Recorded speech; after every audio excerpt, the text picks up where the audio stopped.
नमस्ते, मेरा नाम है पूर्वा। आप देख रहे हैं गुड न्यूज टुडे। तो जो शख्स आज बातचीत के लिए हमारे साथ मौजूद है वो एक्टर भी है, सोशल वर्क भी करती है, थिएटर भी करती हैं और यूजुअली उन्हें गुल्लक की मम्मी शांति मिश्रा के नाम से जानते हैं। लेकिन अब वो हाल ही में रिलीज हुई रंगबाज 3 में अहिल्या देवी का किरदार निभा रही है। गीतांजलि कुलकर्णी, बहुत बहुत स्वागत है आपका। Thank you so much. अच्छा गीतांजलि, सबसे पहले तो यही कि शांति मिश्रा से अहिल्या देवी का जो ये शिफ्ट है, मतलब वो कैसी जर्नी है, मतलब कैसे स्टार्ट हुई और कैसी रही पूरी जर्नी में? मैं तो एक फ्रीलांस एक्टर हूँ, तो अलग अलग किरदार करते रहते हैं हम।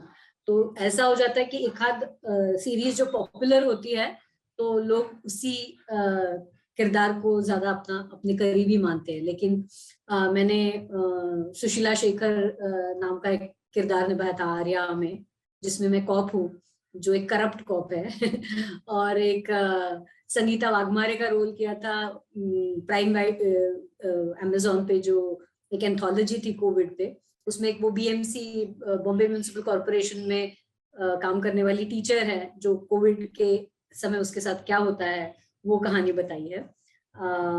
लेकिन क्या हो जाता है, जो लोगों का जिसको ज्यादा रिस्पॉन्स मिलता है वो ज्यादा पॉपुलर हो जाता है, फिर लोगों को वही याद रहता है।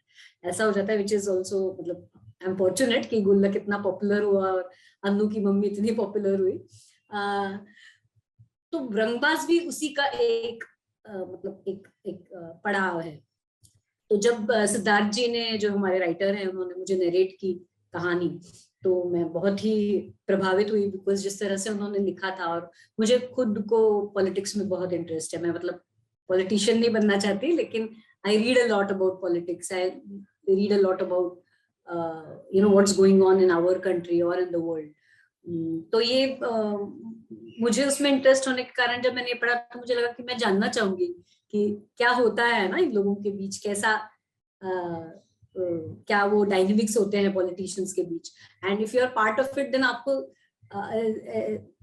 Acting is an experiential thing. तो आप जब काम करते हो, जब आप वो पात्र निभाते हो, तो एक अलग एहसास होते हैं आपको। पढ़ते हुए जो होता है उसके बियॉन्ड जाते हैं आप, क्योंकि वो एक सेंसरी एक्सपीरियंस होता है। तो मैंने जब स्क्रिप्ट सुनी तो मुझे लगा कि मैं इसका जरूर भाग होना चाहूंगी। और जोगी मलंग जी हैं, उनकी टीम ने मेरी कास्टिंग की थी।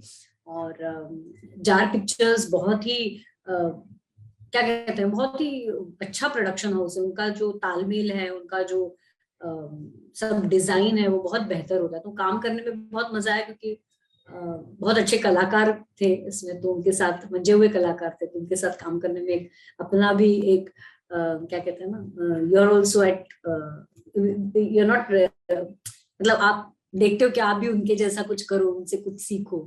तो बहुत मजा आया सबके साथ काम करते हैं। I think script is the spine, वो बहुत ही बढ़िया लिखा हुआ है, very honest script, very honest I feel.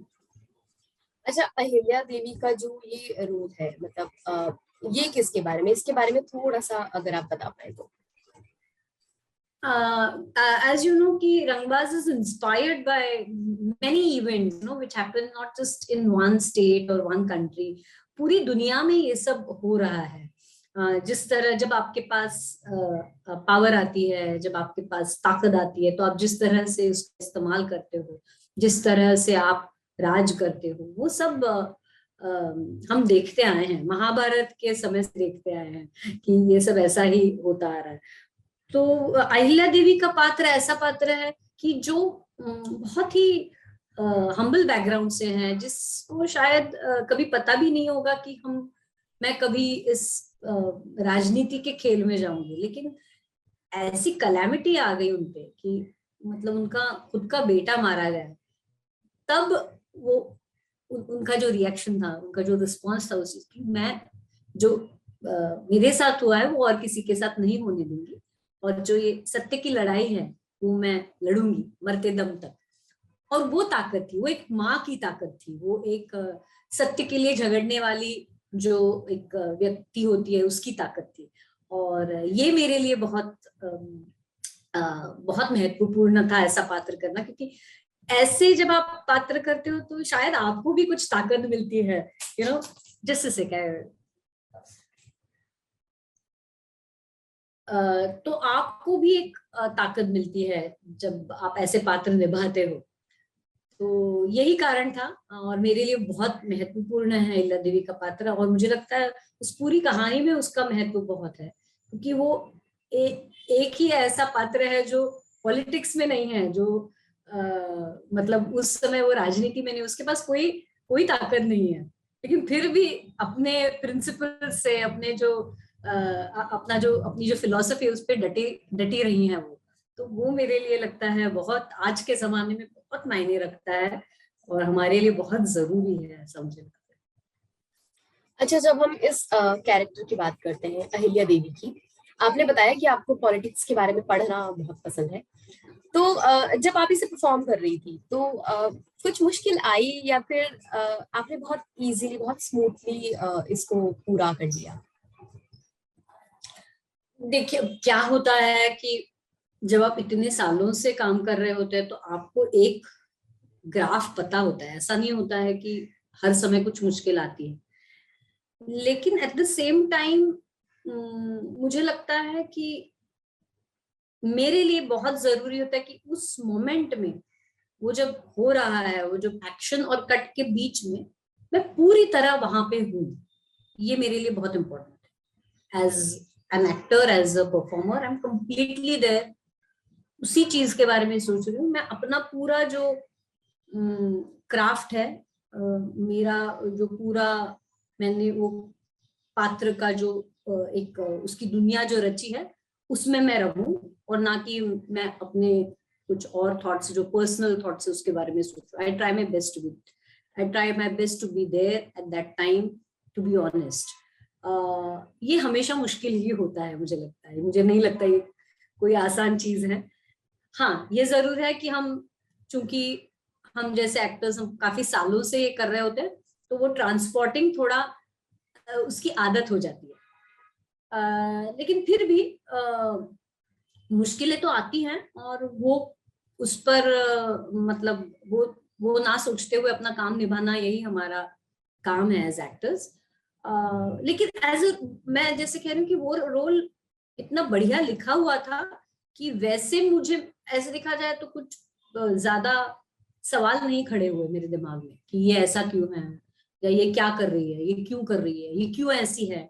ये सवाल नहीं पड़े, क्योंकि उस तरह से वो लिखावट थी। एंड जनरली मुझे लगता है एज एन एक्टर मेरे लिए वही इंस्पिरेशन होता है, जिस तरह से स्क्रिप्ट लिखी होती है। और हम एक मतलब शिट व्हाट्स हैपनिंग एक हमें जो सिखा रहे थे बिहारी, थोड़ा सा एक जो ये था एक्सेंट था, तो वो उनकी बहुत मुझे मदद हुई, मतलब उन्होंने मुझे बहुत मदद की। सो हमारे जो एक टीचर थे अभिषेक, तो उन्होंने बिहारी का जो लहजा था वो सिखाया। He is a very young person, he is an actor himself, बहुत अच्छे एक्टर है। उन्होंने एक सीन भी किया रंगबाज में, तो उनकी बहुत मदद हुई, क्योंकि वो बहुत जरूरी था, क्योंकि हम महाराष्ट्रियन और गुल्लक के वजह से ऑफ कोर्स अभी आदत हो गई है वो दूसरा एक्सेंट पकड़ने की, लेकिन फिर भी ये अलग था। तो ऐसा नहीं लगना चाहिए कि अन्नू की मम्मी अहिल्या देवी कर रही है तो वो थोड़ी जिम्मेदारी होती है कि रिपीटेटिव ना लगे ना। एक्टर्स को हमेशा डर रहता है कि रिपीटेटिव ना लगे, हम कुछ अलग करें, कुछ अलग एक चित्र बनाए उस पात्र का, तो वो डर रहता है, उस पर काम करना पड़ता है। लेकिन मैं पूरे क्रू जो होता है वो आपको उसके लिए हेल्प कर रहा होता है। जो हमारे डायरेक्टर थे Sachin Pathak, my God what precision he had in mind, जिस तरह से वो काम करवा रहे थे ऑन सेट, जिस तरह से उनको क्लैरिटी थी, उनका पूरा जो टीम था, मतलब in the sense the camera person Pandey ji, they were all so professional. और इतना बड़ा स्केप, इतने सारे टाइमलाइंस, इतने सारे ट्रैक्स, लेकिन they were very clear, they were very sure of what they wanted, and I enjoyed the shoot. I enjoyed because it was not a very easy shoot, I feel. अच्छा, जब मुश्किलों की बात करते हैं तो अहिल्या देवी का ही जो रोल है, जो किरदार है, उनके बहुत सारे शेड्स हैं। रंगबाज सीन में ही। तो मतलब उन्हें करने में कुछ परेशानी आई या फिर बहुत इजीली हो गया? मतलब वो भी आपको लगा था कि आपको एक मोमेंट पे आके ऐसा लगा हो कि इतने सारे शेड्स एक ही एक्टर के, और वो करने फिर किस तरह से, मतलब उसको मैनेज किस तरह से आपने किया? नहीं, ऐसे थोड़ी की मुश्किलें तो आती हैं, मतलब ऐसा नहीं होता है कि सब कुछ स्मूथली हो जाता है, बहुत चीजें होती है, आपको वो जगह पता नहीं होती है। जैसे वो एक पहला सीन है जिसमें मैं वो बच्चों को प्रोटेक्ट करती हूँ, यंग अहिल्या जो है, वो राइटियर्स आते हैं और साहिब को वो कहते कि वो बच्चा हमें दे दो, हमें उसको मारना है।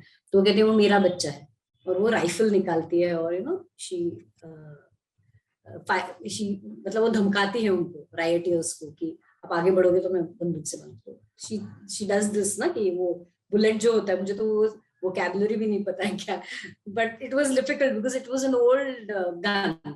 तो उसका ये पीछे वो जो गन का होता है जो बुलेट को चार्ज करता है, वो करना, it was not at all easy for me. It was very heavy, और हम देखते समय हमें लगता है कि ये कितना आसान है, लेकिन उतना आसान होता नहीं है, you know hold that gun to do it, and it was quite difficult, and मुझे डर लग रहा था ऐसा ना लगे कि ये मैं पहली बार उठा रही हूँ और मुझे पता नहीं है। तो आई प्रैक्टिस्ड इट मेनी टाइम्स, और सब लोग बहुत हंस रहे थे पहले, और मुझे भी बहुत हंसी आ रही थी कि I should not look stupid, and but our director and our writer both liked the scene very much, मतलब होने के बाद तो क्या ऐसे लग रहा था कि आप प्रोफेशनली ये कर रहे हो। मैंने कहा thank God, it was like या। तो ऐसी मुश्किलें आती हैं, दैट्स ओके, वो तो मतलब वही तो हमारा काम है, मुझे लगता है। अच्छा, अब काफी टाइम गुजर चुका है, काफी टाइम नहीं मतलब कुछ दिन तो गुजर ही चुके हैं रिलीज हुए। कैसा रिस्पॉन्स आ रहा है, मतलब कैसा लग रहा है? फैंस के मैसेजेस आ रहे हैं इनबॉक्स में? हाँ हाँ, वो तो आजकल सोशल मीडिया के कारण आपको इमीडिएटली पता चलता है ना, क्या लोगों की क्या राय है। रिव्यूज तो बहुत अच्छे आए हैं, ज्यादातर रिव्यूज अच्छे आए हैं। जो लोग देख रहे हैं वो मैं ज्यादा सोशल मीडिया पे एक्टिव नहीं हूँ, तो मतलब मैं बहुत ज्यादा फॉलोअर्स ऐसा कुछ नहीं है मेरा, और मैं भी इतना ज्यादा देखती नहीं हूँ। लेकिन जो कुछ लोग हमेशा लिखते हैं ना, अगर हमने कुछ फोटो डाला है तो उस पर लिखते हैं, तो उसमें तो अच्छा ही कह रहे हैं कि अच्छा लगा। एक ने कहा कि अनु की मम्मी से बिल्कुल अलग किरदार आपने निभाया है। वही, हाँ, एग्जैक्टली। और बहुत ही मतलब लोगों का, और जो एज दिखाया है वो भी उनको सबको बहुत अच्छा लग रहा है। तो बहुत अच्छे रिस्पॉन्सेस आए हैं, सब अच्छा ही कहते हैं। बहुत कम बार ऐसे होता है कि बहुत बुरा कहते हैं ना, कैसे कहेंगे आपने बुरा किया है तो नहीं कहते ऐसे तो मुझे लगता है नाट्य शास्त्र में कहते हैं कि जो ऑडियंस होती है ना, वो आप और वो एक हो जाते हैं। वो चाहती है कि आप अच्छा करें। ऑडियंस कभी ऐसे नहीं देखते कि अच्छा आप क्या बुरा कर रहे हैं, देखते वो आपके मन के साथ होती है। तो बहुत audience is always wants you to do well. when an actor performs, it's not just actor's contribution, it's also the audience's contribution, because audience wants him to do well. So मुझे लगता है ये बहुत अच्छा प्रोसेस होता है, specially जब people throw so much love on you. It's really you feel very fortunate. अच्छा, एक चीज मैं सबसे पूछती हूँ ओटीटी प्लेटफॉर्म को लेकर। ओटीटी प्लेटफॉर्म के आ जाने से क्योंकि बहुत सारा कंटेंट आ रहा है हर दिन, हर हफ्ते बहुत सारा कंटेंट, और अलग अलग वेराइटीज में आ रहा है। लोगों को, ऑडियंस को बहुत सारी चीजें परोसी जा रही हैं। ऐसे में आपको मतलब चैलेंजिंग लगता है किसी स्क्रिप्ट को एक्सेप्ट करना, किसी रोल को निभाना, ये सोचते हुए कि ऑडियंस जो है क्या वो इस रोल को पसंद करेगी, या फिर क्या वो इस स्क्रिप्ट को, या इस जो भी ये सीरियल या फिर जो सीजन इस पे बन रहा है, जो कहानी है, इस कहानी को ऑडियंस मतलब पसंद करने वाली है नहीं? तो मतलब कभी भी ऐसे दिमाग में आपके आता है? और मेरे दिमाग में नहीं आता है ऐसा, क्योंकि मैंने ऐसे नाटक किए हैं जिसके लिए मतलब 8 ऑडियंस लाना भी मुश्किल हुआ है तो मेरे दिमाग में ये नहीं आता है। I have done lot of indie work, independent work काफी किया हुआ है, आर्टिस्टिक वर्क काफी किया हुआ है, तो मेरा नजरिया ऐसा नहीं है। मैं बहुत कमर्शियल पॉइंट ऑफ व्यू से नहीं देखती हूँ। मैं ये देखती हूँ कि मुझे कहानी अच्छी लगी कि नहीं, मुझे किरदार अच्छा लगा कि नहीं, मेरे लिए इसके लिए कुछ चैलेंजिंग है क्या। ऑफकोर्स कमर्शियल इसमें मैं ये देखती हूँ कि मैं जितना वक्त दूंगी उस हिसाब से मेरी फीस होगी कैसी होगी, वो दे पाएंगे कि नहीं। और कभी कभी तो वो भी नहीं दिमाग में रखते, क्योंकि इतना अच्छा किरदार होता है या प्रोडक्शन आपको लगता है कि नहीं ये जरूरी है, हो ये कहानी बताना जरूरी है या इसका भाग होना जरूरी है, तो वो भी कभी कभी यू कीप इट असाइड। जैसे मैंने कोर्ट नाम की फिल्म की थी, तो मतलब उसमें कुछ इकोनॉमिक्स ही नहीं था, या इवन सर या मुक्ति भवन, तो ऐसी जो फिल्में होती है उसमें तो मैं देखती भी नहीं हूँ कि कितने पैसे मिलने वाले हैं नहीं मिलने। तो मेरे लिए बहुत ही मतलब मैं वैसे किस्म की इंसान नहीं हूँ, तो मैं नहीं सोचती हूँ, और ये गलत है सोचना, ऐसा मैं नहीं कह रही हूँ, मैं वैसी व्यक्ति नहीं हूँ।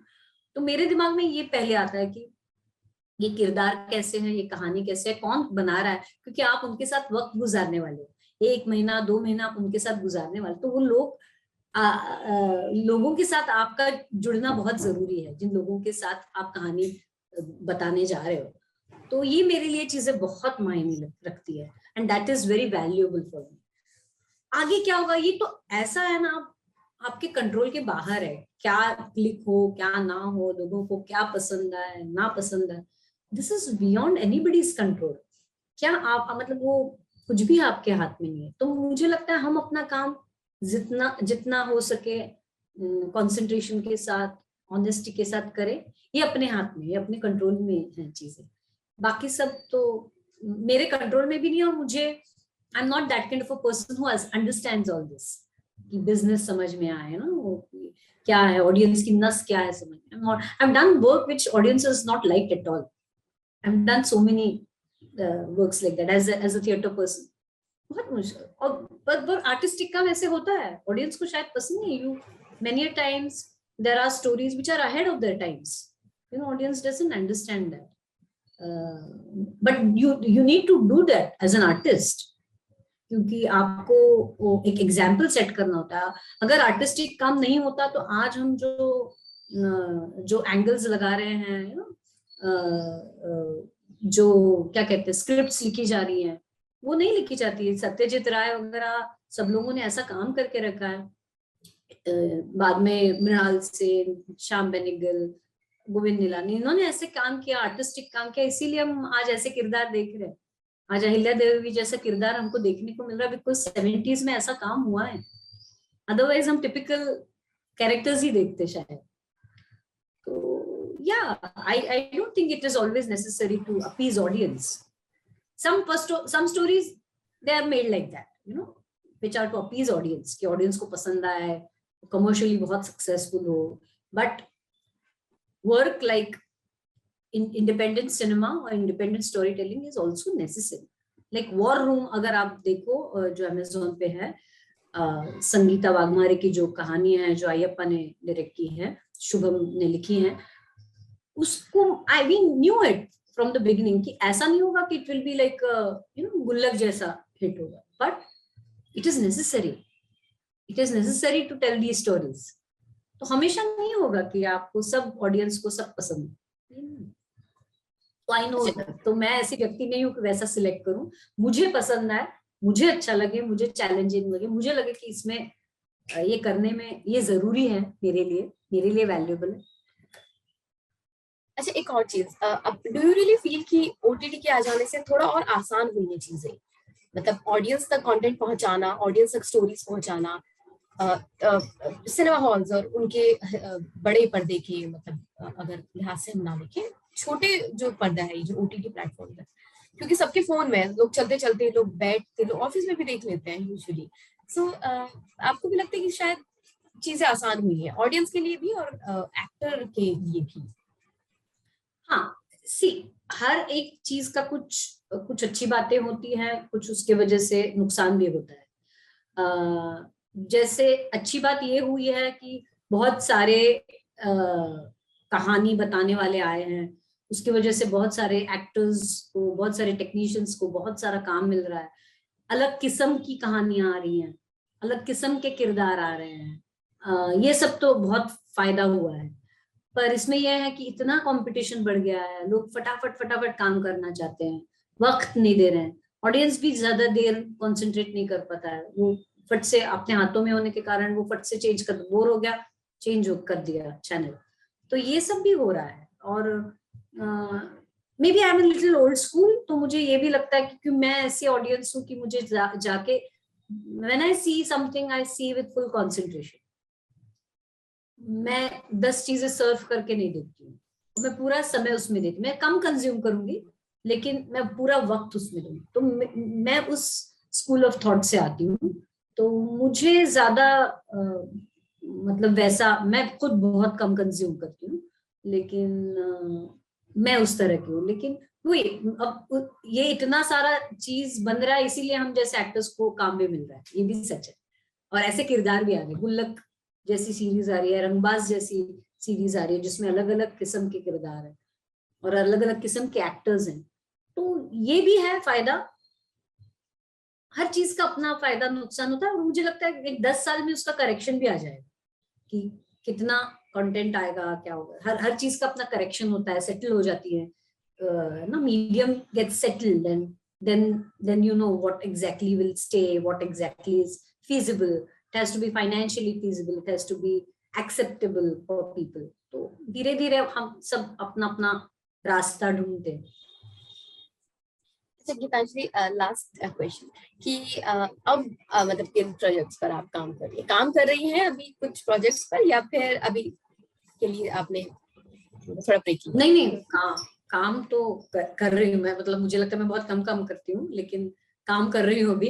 एक मिनिमम नाम की फिल्म है जो मैंने अभी कंप्लीट की, सर्बिया में, जिसका शूटिंग हुआ था। प्लेटून 1 फिल्म्स है, उनकी फिल्म है। रुमाना मुल्ला जो बर्लिनाल टैलेंट है, उन्होंने लिखी हैं, वो खुद काम कर रही हैं और डायरेक्ट भी की हैं। It's an independent film. Namit Das, Saba Azad, Rumana खुद और मैं, हम लोग हैं इस फिल्म में। बहुत प्यारी कहानी है। It's an immigrants story, it's very emotional. और एक मून वॉक करके एक सीरीज है मूड के लिए, जो अभी मैं शूट करने जाऊंगी 1-2 दिन में। और एक मैंने शॉर्ट फिल्म की पिछले हफ्ते, एक बहुत ही टैलेंटेड डायरेक्टर है अभी बासु, उनके साथ, जो बंगाली हैं, उन्होंने एक राइनो चार्ज करके शॉर्ट फिल्म बनाई है, जिसमें विनोद नागपाल जी हैं। उनके साथ मैंने ये शॉर्ट फिल्म की है, जो मुझे लगता है जल्दी तैयार हो जाएगी। तो ये सब काम चल रहा है। Okay, thank you so much Geetanjali, हमसे जुड़ने के लिए, हमसे शेयर करने के लिए अपनी journey. Thank you so much. Thank you very much.